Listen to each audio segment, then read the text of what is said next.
Hello everyone, कैसे हैं आप सब। आई होप आप सब अच्छे होंगे, आपकी स्टडीज बहुत ही जबरदस्त चल रही होगी। मेरा नाम है इंजमाम खान।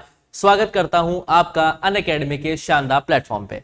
तो जैसा कि बच्चों आपको पता है, मैंने लास्ट क्लास में आपसे बोला था कि हमने resources and development class 10th board geography का फर्स्ट चैप्टर कंप्लीट किया था। तो आज हम उसे कुछ प्रैक्टिस क्वेश्चंस करने वाले हैं, जिससे कि हम कोशिश करेंगे एक बार चैप्टर को रिवाइज करने की भी, और इन प्रैक्टिस क्वेश्चन के जरिए हम कोशिश करेंगे ये याद करने की कि हमें कितना चैप्टर याद रहा है।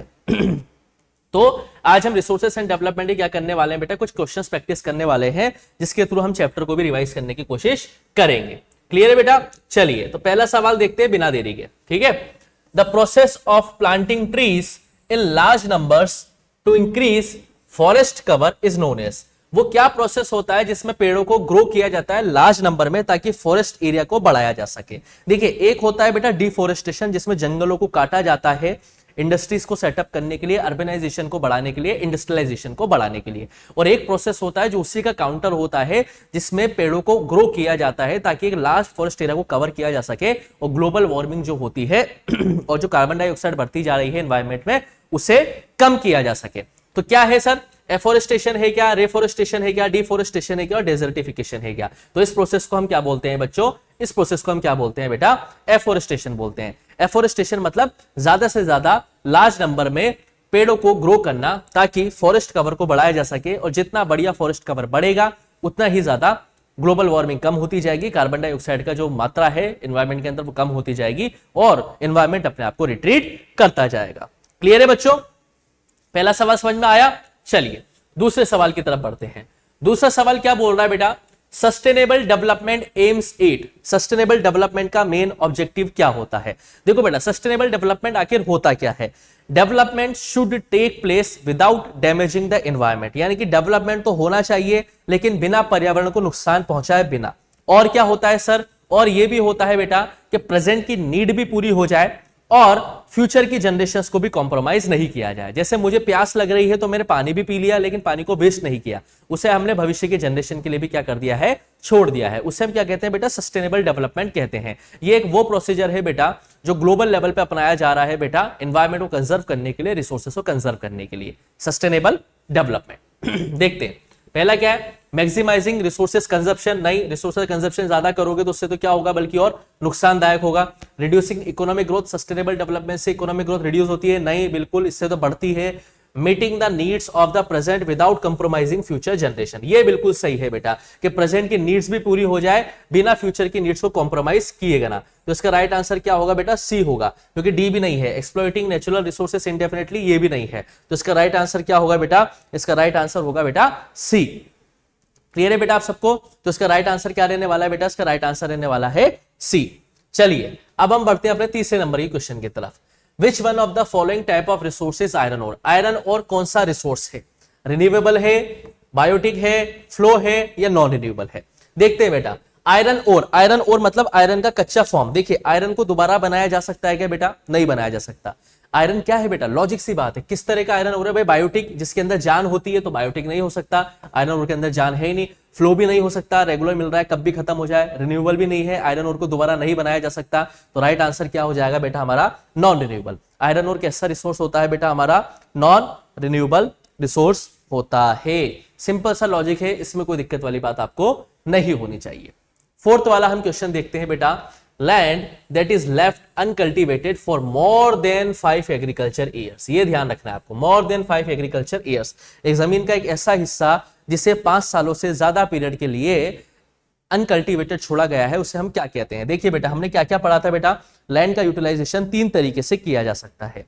एक लैंड का यूटिलाइजेशन होता है बेटा कैसे, जिसपे फॉरेस्ट एरिया का कवर होता है। एक लैंड का यूटिलाइजेशन होता है बेटा जिसे कि हम बोलते हैं land which is not available for cultivation, जिसमें आपकी बंजर जमीन आती है, वेस्टलैंड आती है। और एक आती है बेटा जो नॉन एग्रीकल्चर यूज में ली जाती है, जैसे कि रोड्स वगैरह, इंफ्रास्ट्रक्चर वगैरह, वो काम आती है। एक होती है बेटा अभी कौन सी, other uncultivated land. Other uncultivated land में हमने क्या क्या पढ़ा था बेटा, 3 तरह की लैंड्स पढ़ी थी। एक हमने पढ़ी थी बेटा ग्रेजिंग लैंड, जिसपे जानवर घास चरते हैं वो। एक हमने पढ़ी थी मिससेलेनियस ग्रेजिंग लैंड, जिसपे मिससेलेनियस ट्री क्रॉप्स ग्रो हो जाते हैं बेटा। और एक हमने पढ़ी थी बेटा किस तरीके की, कल्चरेबल वेस्टलैंड। कल्चरेबल वेस्टलैंड वो लैंड होती है बेटा जिसे 5 साल से ज्यादा पीरियड के लिए अनकल्टिवेटेड छोड़ा जाता है। और हमने पढ़ा था बेटा एक फैलो लैंड। फैलो लैंड में हमने दो तरह की लैंड पढ़ी थी, एक पढ़ी थी हमने करंट फैलो और एक हमने पढ़ी थी बेटा other than current fallow. Current fallow क्या है बेटा? करंट फैलो एक वो लैंड जिसे 1 साल या 1 साल से कम पीरियड के लिए अनकल्टिवेटेड छोड़ा जाता है। और अदर देन करंट फैलो क्या होती है बेटा? एक जमीन का वो टुकड़ा जिसे 1 साल से 5 साल के पीरियड के लिए अनकल्टिवेटेड छोड़ा जाता है। सवाल क्या पूछा गया है कि जमीन का वो हिस्सा जिसे 5 साल से ज्यादा पीरियड के लिए अनकल्टिवेटेड छोड़ा गया है, तो वो कौन सी जमीन कहलाएगी बेटा? कल्चरेबल वेस्टलैंड कहलाएगी। ठीक है बेटा, क्योंकि करंट फैलो तो 1 साल से कम के लिए होती है बेटा। बैरन लैंड तो वेस्टलैंड है बेटा, बंजर जमीन है ना, इसका भी कोई लेना देना नहीं है। और पेस्चर लैंड को हम ग्रेजिंग लैंड भी बोलते हैं बेटा, तो इसका भी कोई लेना देना नहीं है। तो राइट आंसर क्या आएगा बेटा हमारा? Culturable wasteland. जमीन का वो हिस्सा जिसे 5 साल से ज्यादा पीरियड के लिए अनकल्टिवेटेड छोड़ा जाता है वो कल्चरेबल वेस्टलैंड कहलाती है। क्लियर बेटा? चलिए आगे क्वेश्चन की तरफ बढ़ते हैं। Which of the following is not a, इस पे फोकस करना है, not a major for soil conservation. वो कौन सा है, वो कौन सा यहाँ पे कौन सा मेथड है जिससे कि सॉइल कंजर्वेशन नहीं किया जा सकता है, कि नॉट अ मेजर।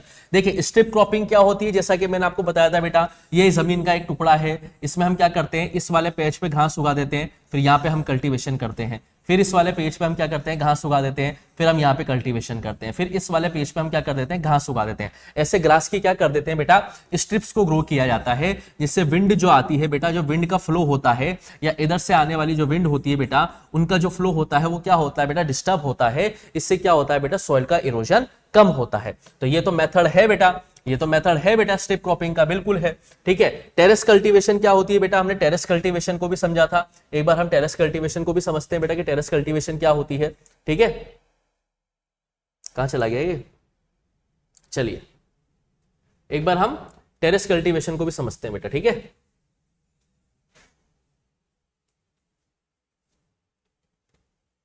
चलिए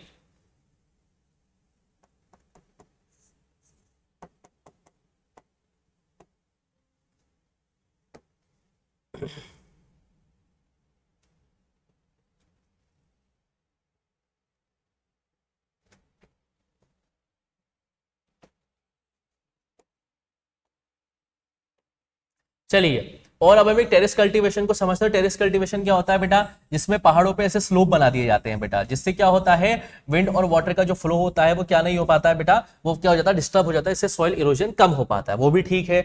और शेल्टर बेल्ट भी एक सॉइल कंजर्वेशन का तरीका है। शेल्टर बेल्ट कैसे बनाई जाती है बेटा, ये जमीन का हिस्सा है, तो यहाँ मान के चलो यहाँ पे पेड़ से ग्रो कर देते हैं हम, क्या कर देते हैं बेटा, ऐसे पेड़ को ग्रो कर दिया जाता है बेटा। ठीक है, एक शेल्टर बेल्ट बना दी जाती है। जरूरी नहीं है पेड़ को ग्रो किया जाए बेटा, कुछ भी बैरियर्स बनाए जा सकते हैं जिससे कि क्या हो बेटा, विंड का फ्लो क्या हो बेटा, डिस्टर्ब हो। समझ पा रहे हो बेटा? तो ऐसे मान के चलो हमने काइंड ऑफ पेड़ उगा दिए बेटा ना, थोड़े गंदे से लग रहे हैं पेड़, लेकिन देख लेना बेटा। तो ये शेल्टर बेल्ट ऐसे बना दी जाती है, जिससे क्या होता है बेटा, अगर विंड आती है इधर से इधर से इधर से या इधर से, तो उससे क्या होता है, विंड का फ्लो डिस्टर्ब होता है और सॉइल इरोजन नहीं हो पाता है, यानी कि सॉइल का कंजर्वेशन हो जाता है। तो ये भी ठीक है। ये क्या है, over drawing of ground water, ये बेटा नहीं है बेटा, ये मेजर नहीं है सॉइल के कंजर्व होने का। ग्राउंड वाटर का ओवर ड्रॉ होने से कोई लेना देना नहीं है सॉइल कंजर्वेशन से। तो डी वाला जो ऑप्शन है जिससे कि सॉइल कंजर्वेशन नहीं होता है, D is the right answer. चलिए बेटा आगे बढ़ते हैं क्वेश्चन नंबर 6 की तरफ। Plugging along the contour lines to decelerate the flow of water down the slope is called. देखिए बेटा ये क्या होता है, ये भी एक ऐसी प्रैक्टिस है सॉइल कंजर्वेशन की जो पहाड़ों पे करी जाती है। ये इसे मान के चलिए पहाड़ बना होता है बेटा, इसमें क्या करते हैं बेटा, इस स्लोप को नहीं छेड़ा जाता है, इस स्लोप में क्या कर दिया जाता है बेटा, बैरियर्स बना दिए जाते हैं। ठीक है, ठीक है, पुराने ओल्ड ट्रेडिशनल मेथड्स के जरिए क्या करते हैं बेटा, यहाँ पे बैरियर्स बना दिए जाते हैं, जिससे कि पानी का जो विंड का फ्लो होता है वो यहीं पर ही अटक के रह जाता है। इसको बोलते हैं कंटूर प्लगिंग। इसको क्या बोलते हैं बेटा, कंटूर प्लगिंग। ठीक है, इसमें तो स्लोप को नहीं छेड़ा जाता है, इसमें स्लोप की मदद से यहीं पर ही क्या बना दिए जाते हैं, बैरियर्स बना दिए जाते हैं। ठीक है, लेकिन टेरिस कल्टीवेशन में क्या होता है बेटा, टेरिस कल्टीवेशन में ऐसे पहाड़ को काटा जाता है बेटा। ये थोड़ा मेहनती वाला टास्क है ना, इसमें थोड़ा हार्ड वर्क लगता है बेटा। और ये जो थोड़ा है ना, ये मक्कारों वाला काम होता है, ये थोड़ा आलसी लोग होते हैं वो काम करते हैं बेटा ये। तो इसको हम क्या बोलते हैं बेटा, कंटूर प्लगिंग बोलते हैं। इसको हम क्या बोलते हैं बेटा, contour plugging. Plugging along the contour lines है ना, ये कंटूर लाइन से बेटा, ताकि फ्लो ऑफ वाटर जो है स्लोप्स के नीचे उसे डिसलरेट किया जा सके। एक्सेलरेट मतलब स्पीड देना, और डिसलरेट का मतलब क्या होता है, स्पीड को कम करना। स्पीड जितनी कम होगी बेटा पानी की और हवा की, उतना ही सॉइल इरोजन कम होगा। तो ये कौन सी टेक्निक है जो पहाड़ों पे इस्तेमाल की जाती है, वो टेक्निक है कंटूर प्लगिंग। और टेरिस कल्टीवेशन भी बेटा पहाड़ों पे इस्तेमाल करी जाती है। तो याद रखना ये वाला जो क्वेश्चन है, इसका राइट आंसर क्या है बेटा, ऑप्शन सी, कंटूर प्लगिंग। पढ़ो उसको बेटा, फिर आगे चलते हैं।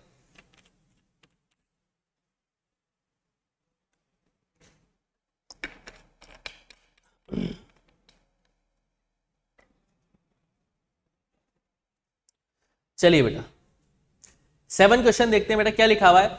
Which of the following soil has self aeration capacity, वो कौन सी मिट्टी है जो अपने आप को रिट्रीट कर लेती है, सेल्फ एरिएट कर लेती है। देखिए बेटा ये मैं आपको 1000 बार पढ़ा चुका हूं, मैंने जब आपको नोट्स बनवाए थे जब भी मैंने पढ़ाया था कि वो कौन सी मिट्टी है जो सेल्फ एरिएट कर सकती है अपने आप को। क्या वो एलुवियल है, क्या वो रेड है, क्या वो ब्लैक है, क्या वो माउंटेन सॉइल है। तो इसका राइट आंसर क्या है बेटा, ब्लैक सॉइल। ब्लैक सॉइल बेटा हॉट वेदर में, जब ब्लैक सॉइल बेटा जब हॉट वेदर में होती है यानी कि जब गर्मी पड़ती है तो इस मिट्टी के अंदर क्या आ जाते हैं बेटा, डीप क्रैक्स आ जाते हैं और इस हॉट वेदर के अंदर ही वो अपने आप को क्या करती है बेटा, सेल्फ एरिएट करती है, मतलब अपने आप को रिट्रीट कर लेती है, दोबारा से वापस से क्या कर लेती है बेटा, बना लेती है। लेकिन जब वेट ये होती है, वेट हम कह सकते हैं या फिर हम कह सकते हैं जब रेनी सीजन आता है। कौन सा सीजन आता है बेटा, जब रेनी सीजन आता है तो रेनी सीजन में ये मिट्टी कैसी हो जाती है बेटा, सिल्टी हो जाती है बेटा, सिल्टी या हम इसको क्या कहेंगे बेटा, चिकनी हो जाती है बेटा ना, समझ पा रहे हो बेटा, सिल्टी हो जाती है, हम कह सकते हैं बेटा चिकनी ये मिट्टी हो जाती है। इतनी चिकनी हो जाती है बेटा, ये इतनी मिट्टी चिकनी हो जाती है जिसपे काम करना भी पॉसिबल नहीं हो पाता है, इसमें कल्टीवेशन करना भी पॉसिबल नहीं हो पाता है। तो इसमें से वो कौन सी सॉइल है बेटा जिसके अंदर सेल्फ एरिएशन की कैपेसिटी होती है, तो वो कौन सी मिट्टी है बेटा, ब्लैक सॉइल है। और याद रखना हॉट वेदर के टाइम पे ये अपने आप को ज्यादा सेल्फ एरिएट कर पाती है। क्लियर बेटा, आगे चलते हैं। Laterite soil is very useful for growing. Laterite soil पे क्या चीजें ज्यादा ग्रो करी जा सकती है। अब देखिए राइस, व्हीट एंड मस्टर्ड ये तो एलिवेल सॉइल पे ग्रो किया जाता है, वो हमें पता है, ठीक है।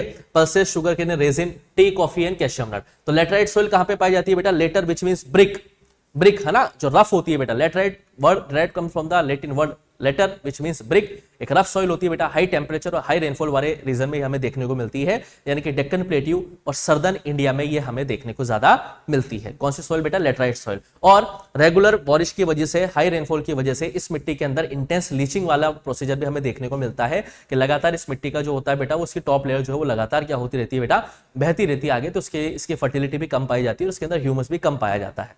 लेकिन प्रॉपर सॉइल कंजर्वेशन टेक्निक के साथ हम इस मिट्टी को कल्टीवेबल बना पाते हैं। तो इस लेटराइट सॉइल पे किन किन चीजों का कल्टीवेशन आसानी से किया जा सकता है बेटा, टी, कॉफी, कैल्शियम नट। याद रखना बेटा सर्दर्न रीजन्स में ज्यादा देखने को मिलेगी आपको, है ना, डेक्कन प्लेट्यू वाले में, है ना, और सर्दर्न इंडिया में आपको ज्यादा देखने को मिलती है। केरला, कर्नाटका, तमिलनाडु, उसमें ज्यादा आपको देखने को ये मिट्टी मिलेगी। कौन सी बेटा, लेटराइट सॉइल, जो कि लैटिन वर्ड किससे निकली है बेटा, लेटर वर्ड से निकली है, जिसका मतलब क्या होता है बेटा, ब्रिक। इसका टेक्सचर जो होता है वो थोड़ा रफ टेक्सचर होता है बेटा, इसलिए यहाँ पे टी, कॉफी और कैल्शियम नट, ठीक है, चाय, कॉफी और कैल्शियम नट का यहाँ पे क्या किया जा सकता है बेटा, कल्टीवेशन किया जा सकता है। पढ़ो बेटा इसको, फिर आगे चलते हैं।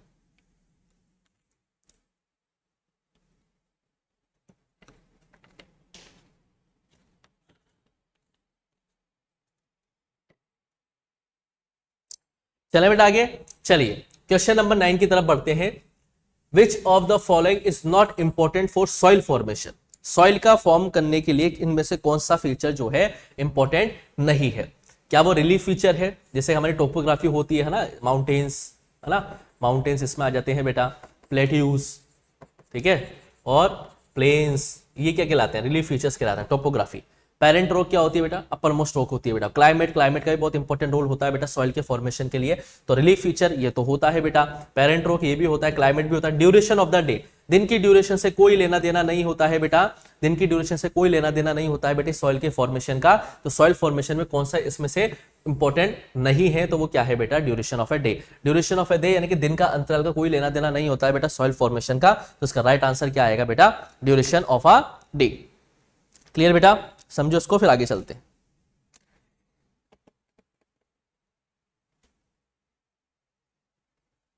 ठीक है, चलिए आगे सवाल देखते हैं। Question number 10, red soil is red colour due to, ये मैंने बहुत अच्छे से बताया बेटा जब आपको हम रेड और brown soil sorry red and yellow soil पढ़ रहे थे बेटा। हम रेड सॉइल का कलर रेड क्यों होता है, due to the diffusion of iron. याद आ रहा है क्या बेटा, जब रेड सॉइल मेटामॉर्फिक रॉक के कांटेक्ट में आती है और मेटामॉर्फिक रॉक के अंदर आयरन पाया जाता है, तो हम ये कह सकते हैं कि रेड सॉइल जब मेटामॉर्फिक रॉक या आयरन के कांटेक्ट में आती है तो वो कैसा कलर रिप्रेजेंट करती है बेटा, रेड कलर रिप्रेजेंट करती है। तो इसका राइट आंसर क्या आएगा बेटा, diffusion of iron in igneous and metamorphic rocks.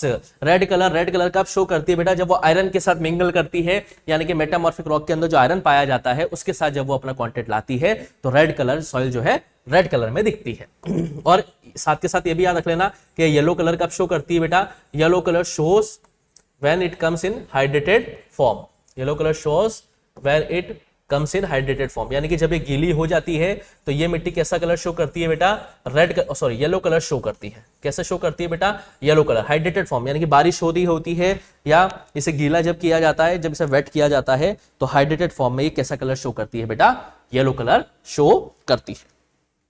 10 question हमारे हो गए बेटा, 10 और क्वेश्चन हमें करने हैं, फटाफट इसे पढ़िए फिर आगे चलते हैं।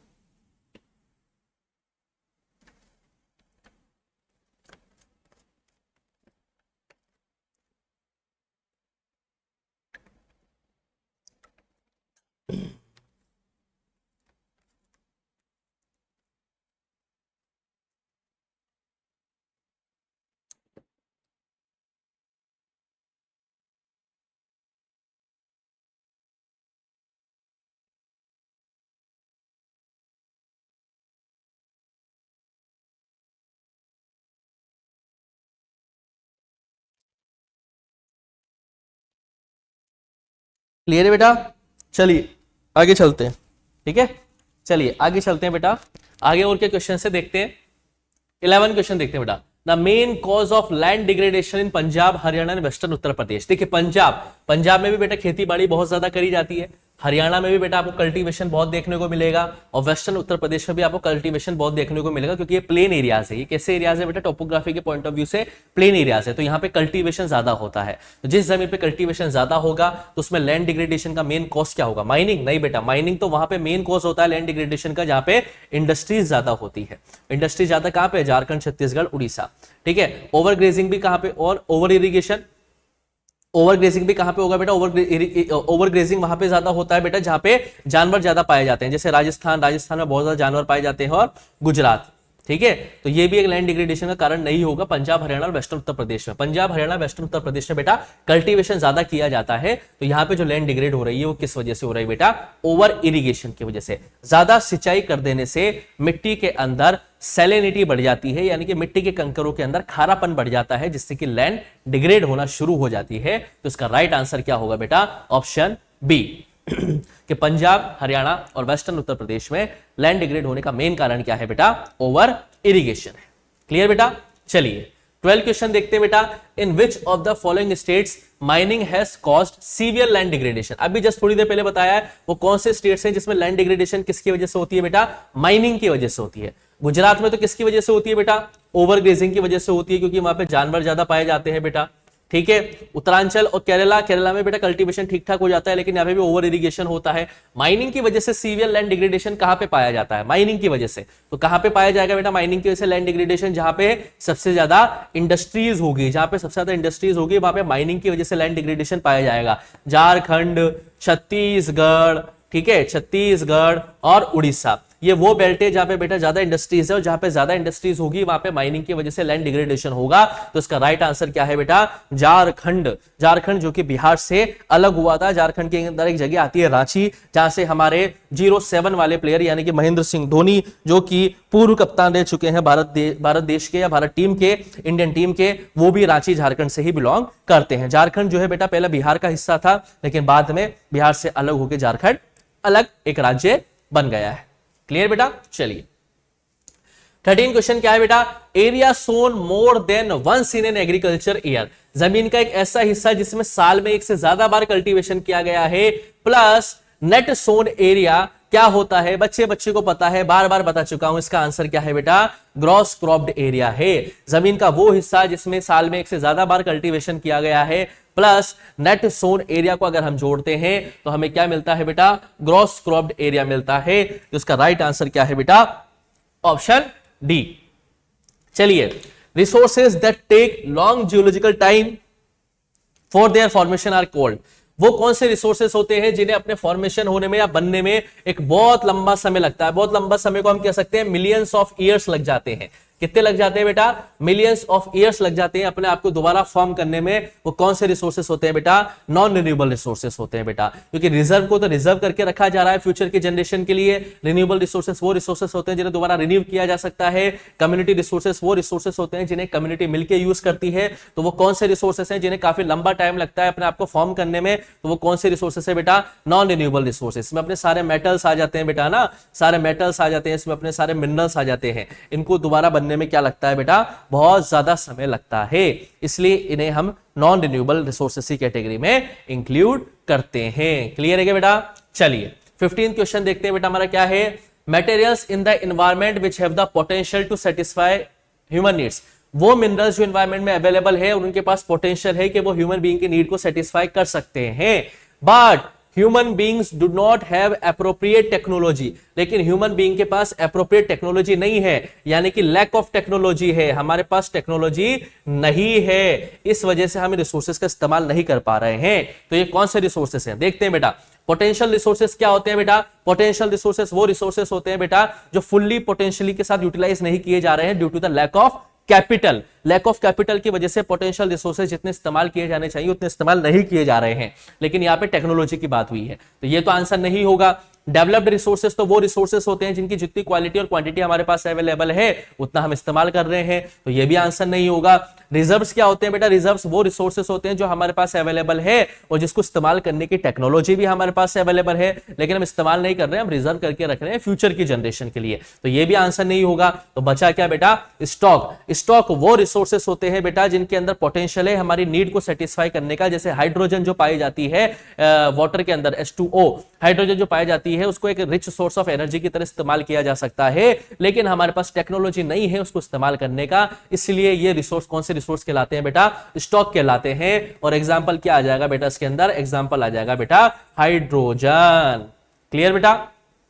समझो इसको, फिर आगे चलते हैं।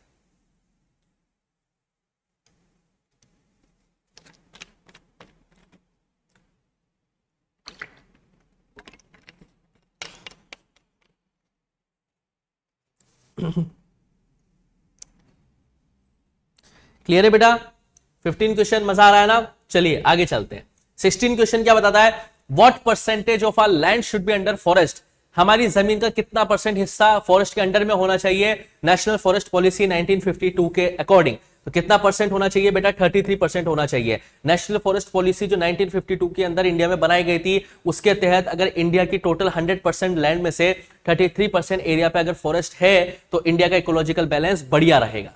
कैसा रहेगा बेटा? इकोलॉजिकल बैलेंस बढ़िया रहेगा अगर 33% एरिया पे क्या है फॉरेस्ट कवर है तो। लेकिन 2014-15 के डाटा के हिसाब से इंडिया में जो इतने परसेंट जमीन पर लैंड वो फॉरेस्ट है बेटा वो कितना है? सिर्फ 23% है, यानी कि बिलो 10% है, यानी कि 33% होना चाहिए था बेटा इकोलॉजिकल बैलेंस बनाने के लिए, लेकिन इंडिया में कितना है? सिर्फ 23% एरिया पे ही फॉरेस्ट एरिया है। और इसका परिणाम आपको देखने को मिल रहा है बेटा, जिस तरीके से गर्मी में बहुत ज्यादा गर्मी हो रही है, बारिश में बहुत ज्यादा बारिश हो रही है, जिस तरीके से लैंडस्लाइड्स आपको देखने को मिल रहे हैं, जिस तरीके से नॉर्दर्न इंडिया में आपको बहुत बेहतरीन बारिश देखने को मिल रही है, भयंकर बारिश देखने को मिल रही है, वो किसका पीछे कारण है? इसी वजह से कि हमारा जो फॉरेस्ट एरिया कवर है 2014-15 के डाटा के हिसाब से वो कम हुआ है। तब कि मिनिमम कितना होना चाहिए बेटा? 33% होना चाहिए ताकि कंट्री का इकोलॉजिकल बैलेंस बना रहे, लेकिन कितना है बेटा? सिर्फ 23% है, जिसका परिणाम हम सबको भुगतना पड़ रहा है।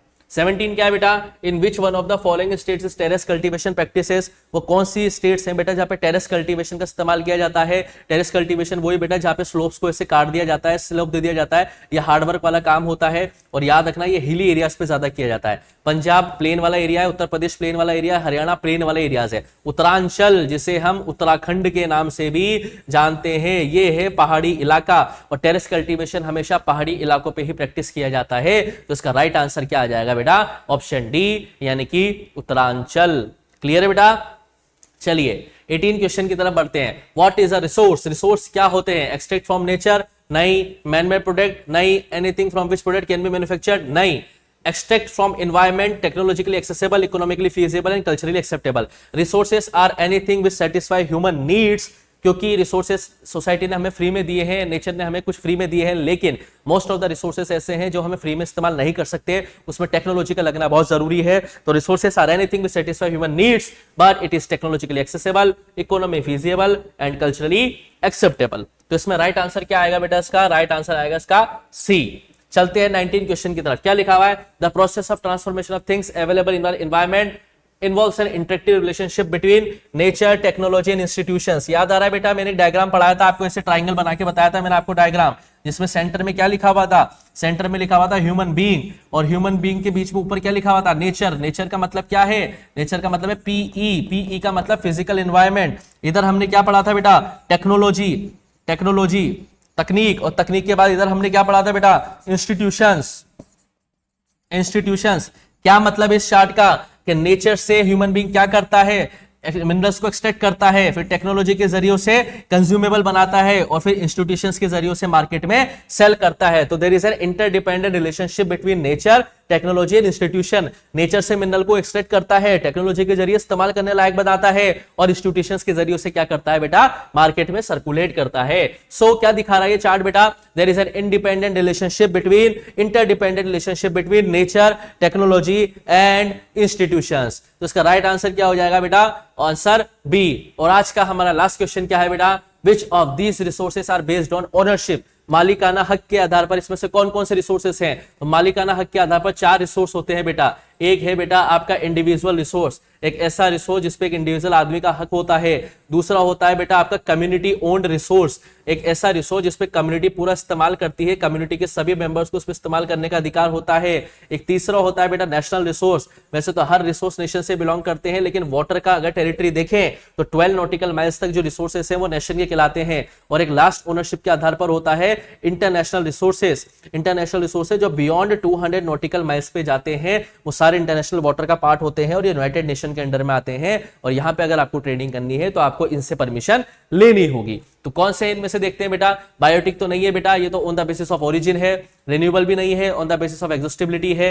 नॉन रिन्यूएबल भी नहीं है, on the basis of exhaustibility है। तो राइट आंसर क्या आ जाएगा बेटा? Individual resources on the basis of ownership. Clear बेटा? तो ये थे आज हमारे 20 क्वेश्चन ज्योग्राफी के चैप्टर रिसोर्सेस एंड डेवलपमेंट के। नेक्स्ट लेक्चर जो मैं लेके आऊंगा बेटा उसमें हम पॉलिटी स्टार्ट करने वाले हैं। पॉलिटी का हम फर्स्ट चैप्टर पढ़ेंगे बेटा, कौन सा? Power sharing. पावर शेयरिंग हम फर्स्ट चैप्टर स्टार्ट करने वाले हैं, किस तरीके से पॉलिटिकल पावर को शेयर करके बेल्जियम ने अपनी इकोनॉमी को सुधार लिया और श्रीलंका के अंदर जो है सिविल वॉर जैसी सिचुएशन बन गई। नेक्स्ट जो मैं लेक्चर लेके आऊंगा वो पावर शेयरिंग का लेक्चर लेके आऊंगा बेटा आपके लिए। पावर शेयरिंग हम समझेंगे बेटा बहुत ही अच्छी तरीके से। यहाँ पे resources and development chapter complete होता है। आपको बस पढ़ना है, नोट्स बनाने हैं, और वीडियो अगर अच्छी लगे तो लाइक करना, शेयर करना और कमेंट करना। जल्दी मिलूंगा आपके साथ नेक्स्ट वीडियो में, तब तक के लिए आप लोग पढ़ते रहो, मस्त रहो। Thank you, bye bye.